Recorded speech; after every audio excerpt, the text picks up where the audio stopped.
প্রতি বছর বর্ষায় পানিতে তলিয়ে যায় ফেনীর উত্তরের ৩ উপজেলা। পানিবন্দী হয়ে পড়েন লাখ লাখ বাসিন্দা। অথচ বন্যা মোকাবেলায় ১৫০ কোটি টাকারও বেশি ব্যয়ে মুহুরী কহুয়া সেলোনিয়া নদীর দুতীরে ১২২ কিলোমিটার বন্যা নিয়ন্ত্রণ বাঁধ নির্মাণ করা হয় ২০১১ সালে। সেই বাঁধই এখন বন্যার প্রধান কারণ হয়ে দাঁড়িয়েছে। এভাবেই প্রতি বছর ভারী বর্ষণ ও উজান থেকে নেমে আসা পানিতে এ বন্যার সৃষ্টি হয়। ২০২৪-এর আগস্টের ভয়াবহ বন্যায় ফেনীতে অন্তত ২৯ জনের প্রাণহানি এবং হাজার হাজার কোটি টাকার ক্ষয়ক্ষতি হয়। যখন পানি উঠে পানি যখন এদিকে চাপ দেয় তখন যে কোনো এক জায়গা দিয়ে ভেঙে যায়। মনের ভিতরে অনেক ভয় থাকে, রাত্রে ঘুম আসে না। এক কথায় কোন দিকে আবার বেরিবান ভেঙে যায়। এই বারটা এইভাবে যেভাবে দিছে এটা এভাবে ঠিক হয় নাই। এটা আগে যেভাবে দিছিল এটা যদি নদী থেকে আর একটু দূরে দিত তাহলে এটা ভালো ছিল। এখন যেভাবে দিছে এটা আমাদের জন্য অনেক ক্ষতিকর হয়ে গেছে। প্রতি বছর ঝুঁকিপূর্ণ হয়ে দাঁড়াইতেছে।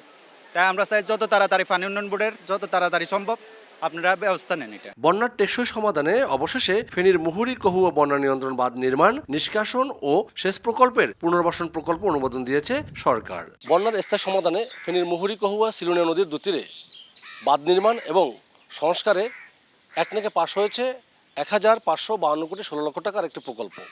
স্থানীয়রা বলছে, যদি সেই বাঁধটি যথাযথভাবে মেরামত করা না হয় বা নির্মিত করা না হয় তাহলে অতীতের মতো আবারও বন্যার কবলে পড়ে দুর্ভোগে পড়তে হবে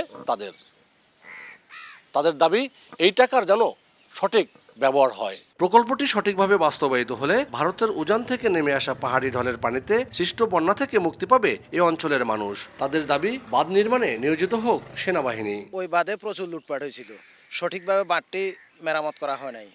এখন এবার এক নাকি একটা বড় বড় বরাদ্দ দেওয়া হয়েছে, কিন্তু এই বরাদ্দের যদি সঠিক প্রয়োগ যদি না হয় তাহলে আবারও আগের মতোই হবে। নদীটা প্রশস্ত করতে হবে, বড় করতে হবে, তাহলে সফল আসবে।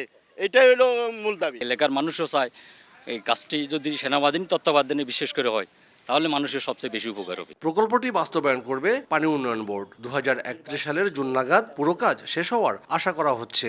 একটা সাস্টেইনেবল সলিউশনের দিকে যাচ্ছি। মাটির বাঁধের উপরে রিভার সাইডে দেখবেন জিও টেক্সটাইল এবং স্যান্ড সিমেন্ট দিয়ে এটা সুন্দর করে আর্মারিং করা থাকবে। সফল বাস্তবায়নের ফলে ফেনীবাসী যে বিভিন্ন সময় যে ফ্লাডে আক্রান্ত হন সমাধান হবে আর কি আশা করি। বিদ্যমান বাঁধের নির্মাণ ত্রুটির কারণে গত ১.৫ দশকে প্রায় অর্ধশত কোটি টাকা শুধুমাত্র মেরামতে ব্যয় হয়েছে বলে দাবি পানি উন্নয়ন বোর্ডের।